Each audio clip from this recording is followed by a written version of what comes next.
एक होता है कीड़ा और दूसरा होता है कमल। क्या आप में से कोई व्यक्ति बता सकता है कि दोनों एक ही जगह पैदा होते हैं मगर फिर भी दोनों में फर्क क्या है? कौन बोलेगा खड़ा होकर? कोई बोलेगा? नहीं बोलेगा तो लीजिए। अच्छा आप बोलेंगे? हाँ फरमाइए।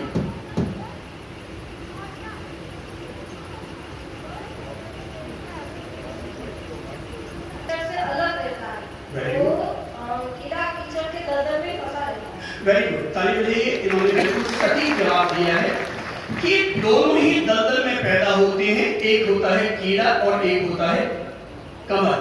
कीड़ा कीचड़ में और धंसता चला जाता है और कमल दलदल से बाहर निकलकर आ जाता है। कीड़ा जो दलदल में समाता है इसी का नाम है जन्म जन्मांतर की धारा, इसी का नाम है संसार, और कमल की तरह ऊपर खिल उठना इसी का नाम है मोक्ष और निर्वाण। जो व्यक्ति बाहर निकलकर आ गया वो व्यक्ति मुक्त हो गया, और जो उसमें धंसा हुआ रह गया कीड़े की तरह वो आदमी संसारी प्राणी था, है और रहेगा। जन्म जन्मांतर तक उसकी यही धारा चलती रहेगी। एक बहुत अच्छी किताब है जिसका नाम है Zen Flesh Zen Bones. Japan से लिखी हुई किताब है ज़ेन बॉन्ड्स ज़ेन। तो उस किताब में ज़ेन बॉन्ड्स ज़ेन फ्लैश, उस किताब में एक खास कहानी का उपयोग हुआ है। कहानी क्या है? जिनके भीतर अध्यात्म के प्रति प्रेम है वे इस कहानी को समझ जाएंगे और उससे अपने लिए कोई तरह का मोटिवेशन ग्रहण करेंगे। एक संत थे जिनका नाम था जियो। क्या नाम था? सब बोलिए। जियो। तो संत बड़े पॉपुलर थे, बोलने में इतने निपुण और इतने उस्ताद कि जिस शहर में जाते थे उस हर शहर में उनकी लोकप्रियता लोगों के सिर चढ़कर के बोला करती थी। जिस शहर में वो अपना प्रवचन देने के लिए जाते हजारों लोग वहां पर इकट्ठे हो जाते थे। एक दिन संत जीवन की मां का उनके पास पत्र आता है। संत जीवन की मां भी साध्वी है और वो अपने आत्म कल्याण के लिए लगी हुई है। एक दिन मां ने अपने पुत्र को अपना पत्र लिखा। ऐसा पत्र कोई नसीब वाली मां ही लिख सकती है। ऐसा पत्र कोई मरुदेवी और कृष्णा मां जैसी मां ही इस तरह का पत्र लिख सकती है। और संत जीवन की मां ने पत्र लिखा कि बेटा, मैं लोगों के मुंह से तेरी लोकप्रियता सुनती हूं और सुनकर के बड़ा अच्छा भी लगता है। मैंने तुम्हारे लेक्चर्स भी सुने हैं और उन्हें सुनकर लगता है कि तूने दुनिया भर के सारे शास्त्र भी पढ़ रखे हैं। पर बेटा, ज्ञान का तो कोई अंत नहीं, पढ़ते ही जाओ, कोई अंत ही नहीं। तुम कितने शास्त्र पढ़ोगे? दुनिया में अगर 72,000 तरह के शास्त्र हैं तो तुम कितने शास्त्रों को पढ़ते जाओगे? और बेटा, नाम और यश का भी कोई अंत नहीं है। आज इस शहर में हो, कल उस शहर में जाओगे, परसों किसी और शहर में जाओगे। आज यहाँ चातुर्मास, कल किसी और शहर में चातुर्मास और अगले साल किसी और शहर में चातुर्मास। तो बेटा, मैं तुमसे ये पूछना चाहती हूं कि क्या तुम चातुर्मासों को करने के लिए पैदा हुए हो? क्या तुम अपना नाम यश पाने के लिए ही धरती पर आए हो या संत जीवन स्वीकार किया है? मां के शब्द पढ़ता जा रहा है और उसके अंतःस्थल में मां के शब्द उतरते जा रहे हैं, इतनी गहराई तक उतरते जा रहे हैं। मां आगे लिख रही है कि बेटा, नाम और यश का कोई अंत नहीं है। सब बोलो, नाम और यश का कोई अंत नहीं है। आपने अगर 3 कमरे बनाए हैं धर्मशाला में, 3 कमरे और बना दें। 2 पैसा और कमाने तो 3 कमरे और बना देंगे और बाहर में अपन अपना नाम लिखा देंगे। नाम और यश का कोई अंत है क्या? करते जाओ, करते जाओ। संत लोग मंदिर बना रहे हैं, बनाते जाओ, बनाते जाओ, कोई अंत ही नहीं है। आज यहाँ भाग रहे हो, कल वहां भाग रहे हो, परसों वहां जा रहे हो, परसों वहां जाना है, क्योंकि हमें ढेर सारी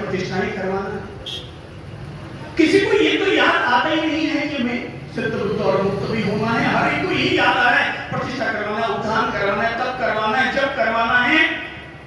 हम लोग अपनी दिशा ही भूल चुके हैं।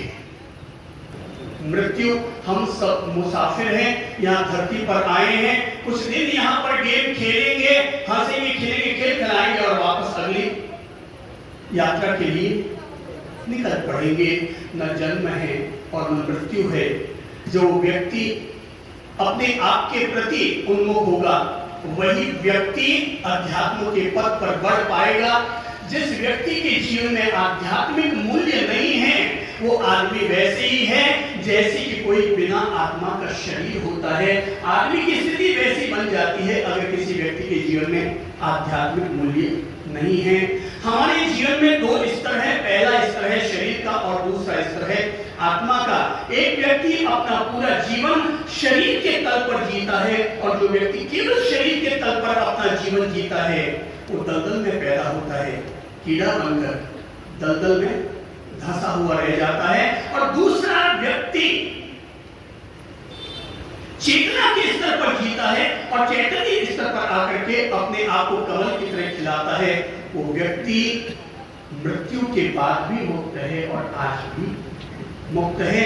अध्यात्म का केवल एक ही पैगाम है कि अपने आप को केवल शरीर के तल पर मत जियो बल्कि अपने आप को चैतन्य भाव में लेकर के आओ, उस भाव दशा में लेकर आओ जो हम सबके जीवन का आधार है। जरा कल्पना कीजिए, सत्य से रूबरू होइए कि मेरा यही शरीर है, यही इंद्रियां हैं, यही दिमाग है।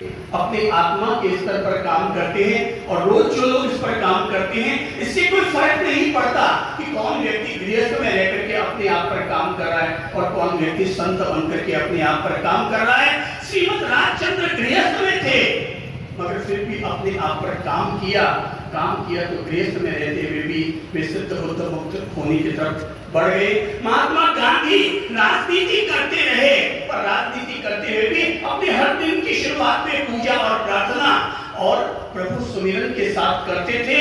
तो परिणाम ये आया कि वे राजनीति करते हुए भी पूरे देश के राष्ट्रपिता बन गए। इसलिए ये महत्वपूर्ण नहीं है कि कौन व्यक्ति किस वेश में है, किस एड्रेस पर रहता है, कहां उसका रहना और जीना है। महत्वपूर्ण यह है कि कौन आदमी अपने आप पर काम कर रहा है। ये जितने भी लोग यहाँ पर सामयिक लिए हुए बैठे हैं ये लोग क्या कर रहे हैं? ये अपने आप पर क्या कर रहे हैं? ये अपने आप पर काम कर रहे हैं। जंगल जंगल ढूंढ रहा है मृग अपनी कस्तूरी को। वापस बोलो, जंगल जंगल जंगल जंगल ढूंढ रहा है मृग अपनी कस्तूरी को। कितना मुश्किल तय कर पाना, कितना मुश्किल तय कर पाना खुद से खुद की दूरी को, खुद से खुद की दूरी को। आज मैं जो बात करूंगा वो दुनिया का एक दिव्य मंदिर है, वो दुनिया का दिव्य तीर्थ है, वो दुनिया का दिव्य मान सरोवर है, वो दुनिया की सबसे सर्वोत्तम गंगा है। वो इंसान का वो आईना है जो इंसान को उसके सत्य का अनुभव कराता है। संसार में उसी को हमने कहा है अध्यात्म। अध्यात्म करने की जरूरत है। पहला अध्यात्म का घाट है, उसका नाम है सुमिरन। पहला घाट कौन सा है? दिशाएं चार, पूर्व पश्चिम उत्तर दक्षिण। और मैं वही चार दिशाएं आपको चारों तरफ से इकट्ठा करके इस घाट की तरफ ला रहा हूं।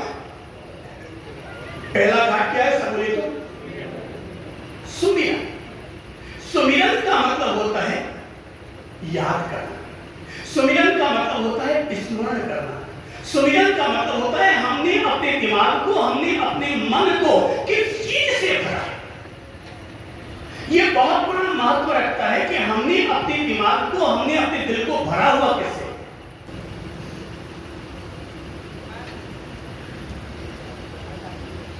अब सर हाँ वहीं पर लीजिए, वहीं पर ले लीजिए। हाँ लीजिए, माइक लीजिए। आप सर बताइए कि आप रोज माला फेरते होंगे? जी सर। अच्छा, अब जरा मुझे ये भी बताइए कि जिस समय आप माला फेरते हैं उस समय मन की स्थिति क्या रहती है? शांत, कंसंट्रेशन बनता है, एक ही तरफ कंसंट्रेशन बनता है और आप माला फेरते हैं। अब जरा बताइए कि जब माला फेरते हैं तब हमारा मन भी भटकता है या स्थिरता रहती है? बहुत कम भटकता है। ताली बजाइए और इनका सम्मान कीजिए, क्योंकि इन्होंने अपने मन को शांत और संयमित करने का उपाय ढूंढ रखा है। और कौन व्यक्ति है जो कहेगा कि मन भी भटकता है? कितने लोग हैं जो कहेंगे मन भटकता है? माला फेरने में कितने लोग कहेंगे मन भटकता है? अनेक लोग हैं जो कहते हैं हमारा मन भटकता भी है। Very good. सवाल यह है कि वो भटकता क्यों है? वो भटकता इसलिए है क्योंकि हमने हमारे मन में इतनी चीजें भर रखी है कि माला जब फेरने बैठते हैं तो अंदर से हमारे अवचेतन मन में से, हमारे सबकॉन्शियस माइंड में से वो चीजें उभर उभर कर आती है जो हमारे अंदर भरी हुई है। अब क्या क्या चीजें निकल कर आती है?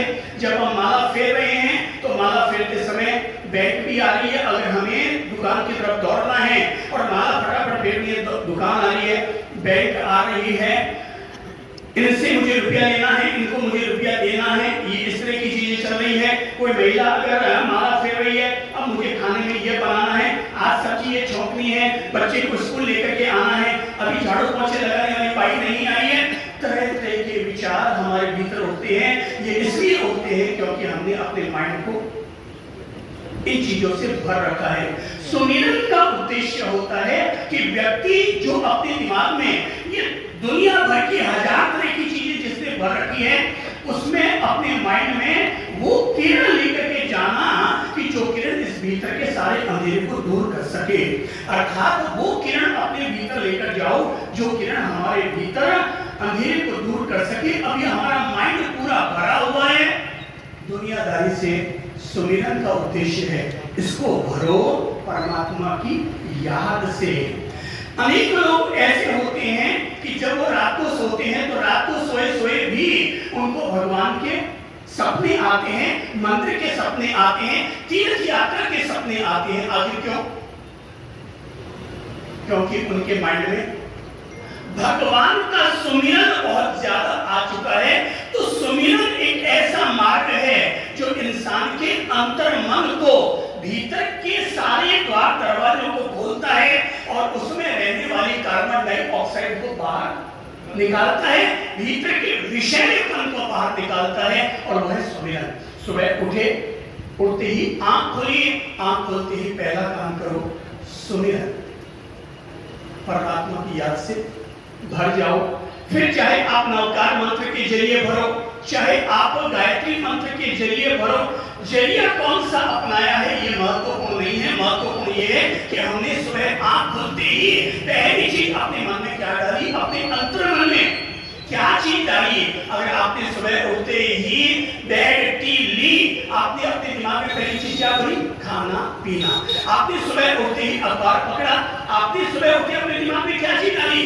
राजनीति। और वहीं पर आप सुबह उठ करके आंखें बंद की, परमात्मा के सुमिरन से भर गए। आपने पहली चीज अपने दिमाग में क्या चीज डाली है, ये बड़ा महत्व रखती है। सुबह सुबह हमने अपने दिमाग में जो चीज डाली है वही दिन भर उसका उजाला हमारे भीतर रहेगा।